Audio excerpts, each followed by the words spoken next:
بسم اللہ الرحمن الرحیم۔ السلام علیکم ورحمۃ اللہ۔ آج 28 جون 2020 بروز اتوار۔ عزیز طلبہ، آج ہمارے سبق کا آخری غزلیات کا حصہ ہے پرتپال سنگھ بیتاب۔ اس شخص کا نام پرتپال ہے، تخلص بیتاب کرتا ہے۔ 1949 میں پونچھ میں پیدا ہوا۔ ابتدائی تعلیم اس نے پونچھ میں حاصل کی اور اس کے بعد آگے چل کے پنجاب، فیروز پور، جموں وغیرہ میں اس نے اعلیٰ تعلیم حاصل کی۔ چنانچہ جموں کی کالج سے اس نے BA کیا اور یونیورسٹی آف جموں سے MA کیا سیاسیات میں، اور پھر اس کے بعد LLB کیا، اور پھر چونکہ ذہین بھی تھے اور محنتی انسان بھی تھے، لہذا آگے چل کے انہوں نے KS کا امتحان پاس کیا مقابلہ جاتی، اور پھر انڈر سیکرٹری وغیرہ کے عہدے سے 2008 میں ریٹائر ہوئے۔ چنانچہ یہ شعروں کی دنیا میں، غزل کی دنیا میں نوکری کے بعد ہی قدم رکھا انہوں نے۔ پہلا ان کا جو مجموعہ شائع ہوا ہے غزل کا، وہ ہے پیش خیمہ۔ اس کے بعد ان کے بقیہ مجموعے شاعری کے شائع ہوئے، جیسے سراب در سراب، خود رنگ، موجے ریگ اور شہر غزل وغیرہ۔ ویسے کہتے ہیں کہ اچھی شاعری اور عمدہ شاعری کرتے تھے۔ شاعری کا ان کا ویسے مضمون لگتا ہے موضوع کے اعتبار سے کہ عشق و محبت ہے۔ بہت سارے ان کو ایوارڈ بھی مل چکے ہیں جموں کشمیر کلچرل اکیڈمی وغیرہ سے۔ چنانچہ ان کی خدمات علم و ادب اور شعر و سخن کے حوالے سے معروف و مشہور رہی ہیں۔ ان کی غزل نمبر 1 جو ہمارے سبق کا حصہ ہے، دیکھیے ذرا اسے کہ نہ دے پختہ عمارت ایک کھنڈر دے، میں بے گھر ہوں مجھے بھی کوئی گھر دے۔ اس میں کہتا ہے شاعر کہ اپنے مالک سے کہتا ہے، پیدا کرنے والے سے، کہ میں بھی ایک گھر کا مستحق ہوں، مجھے بھی رہائش چاہیے۔ اگر پختہ عمارت نہ صحیح، پکا مکان نہ ہو، محل نہ ہو، کوٹھی نہ ہو، تو کچا پکا کھنڈر مکان ہی ہو، لیکن کوئی گھر ہو جہاں میں مطمئن ہو کر زندگی بسر کر سکوں۔ یا تو اپنی ذات کے لیے کہتا ہے یا معاشرے کی غربت کو دیکھ کر سمجھتا ہے کہ انسان کو ایک رہنے کے لیے ایک محل نہ ہو، لیکن کم از کم کٹیا تو ہو۔ اگر ہوں راستے پر مطمئن، اگر بے سمت ہوں راہ سفر دے۔ مطمئن کر، مطلب اگر میں صحیح راستے پہ ہوں، اپنے مالک سے کہتا ہے کہ جو میں نے راستہ زندگی کا منتخب کیا ہے، اگر اب چونکہ مالک جانتا ہے کون سا صحیح راستہ ہے، کون سا حق ہے، تو اگر صحیح راستے پہ ہوں تو پھر اسی پر میرا دل مطمئن کر دے، اسی پر مجھے سکون عطا کر، اسی پر میرا دل خوش رکھ۔ اور اگر میں بے راہ ہوں، میں بھٹکا ہوا ہوں، گمراہ ہوں، تو پھر مجھے صحیح راستہ دکھلا۔ کسی رہنما کی تلاش ہے، اسے اپنے مالک سے رہنما مانگتا ہے۔ نہ دے اونچائی میرے قد کو بے شک، میری ہر شاخ کو لیکن ثمر دے۔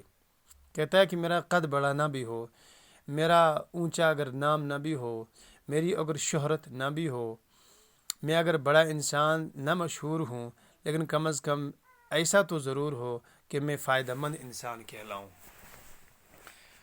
یہ اس پرتپال سنگھ کا بہت اچھا شعر ہے، اور لگتا ہے کہ اس شعر میں اس کی شخصیت کا بھی احساس اور اندازہ ہوتا ہے کہ اچھے انسان ہیں اور ایمانداری سے فرض انجام دینے والے ہیں، اور اپنے آپ کو فائدہ مند محسوس کرانے کی کوشش کرتے ہیں، مفید بننے کی کوشش۔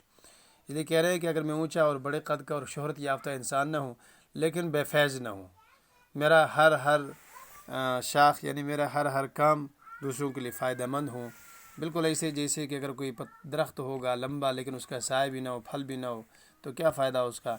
لہذا میری ہر شاخ کو تو پھل دے، یعنی مجھے مفید بنا انسانوں کے لیے۔ مجھے پتھر ہی پتھر دے دیے ہیں، اب ان کے ہاتھوں کو آزر کا ہنر دے۔ یعنی کہ میرے مقدر میں پتھر ہی پتھر آئے ہیں، یعنی کہ میں ایسی جگہ ہوں جہاں پتھر ہی پتھر ہیں، تو پھر کیوں نہ ایسا ہو کہ مجھے ان پتھروں کو بھی تراش کر، فنکاری کر کے سجانے اور سنوارنے اور قیمتی بنانے کا ہنر عطا فرما، فن عطا فرما۔ اسے انہوں نے ان ہاتھوں کو آزر کا ہنر دے اشارہ کیا ہے ایک خاص تاریخ کے ایک شخصیت کی طرف۔ اس اشارے کو جو شاعری میں کیا جاتا ہے عزیز طلبہ، اس کو تلمیح کہتے ہیں۔ تلمیح تلمیح ہو گیا شاعری میں اشارہ کرنا اور کسی خاص واقعے کی طرف اشارہ ہو۔ مثال کے طور پر حضرت ابراہیم ایک پیغمبر گزرے ہیں، جلیل القدر، عظیم المرتبت، بابل عراق کے اندر ان کے والد تھے۔ اللہ کے کلام اہل ایمان پر جو وحی اتری ہے قرآن کریم، اس میں ان کا ذکر آیا ہے کہ ان کے والد کا نام آزر تھا۔ وہ اپنے ہاتھوں سے بتوں کو تراشتے تھے اور ان کے پتھروں کو تراشتے تھے اور بت بناتے تھے، پھر ان کو فروخت کرتے تھے، بیچتے تھے۔ تو وہی کہتا ہے کہ اگر مجھے پتھر ہی پتھر دیے تو پھر مجھے اس آزر کی طرح فن دے تراشنے کا، کہ میں ان پتھروں کو تراش کر ان کو قیمتی بناؤں اور زندگی کے لیے مفید بناؤں۔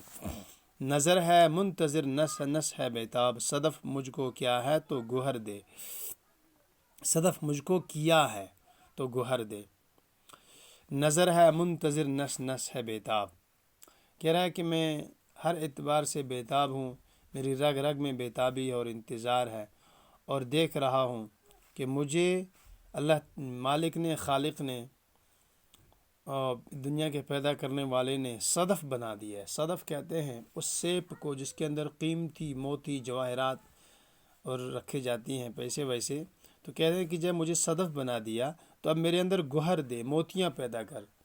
میں ایک ظاہری، میرا جسم یہ صدف ہے، تو معلوم ہوتا ہے کہ اپنے آپ کو یہ بہت اچھا سمجھتا ہے کہ میں جسم انسانی یہ گویا کہ بالکل موتیوں کے اس پیٹی کی طرح ہے۔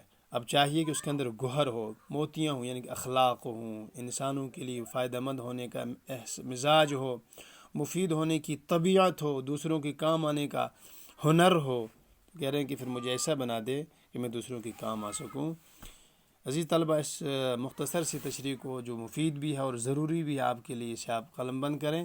انشاءاللہ کل ہم ان کی اگلی غزل پڑھتے ہیں، اور پھر اس کے بعد سوالات، اور اس کے بعد انشاءاللہ یہ شعری غزلیات کا سلسلہ ہمارا ختم ہو گیا، اور پھر شعر کا دوسرا حصہ نظم کے حوالے سے ہمارے کچھ اسباق باقی انشاءاللہ۔ تب تک کے لیے خدا حافظ۔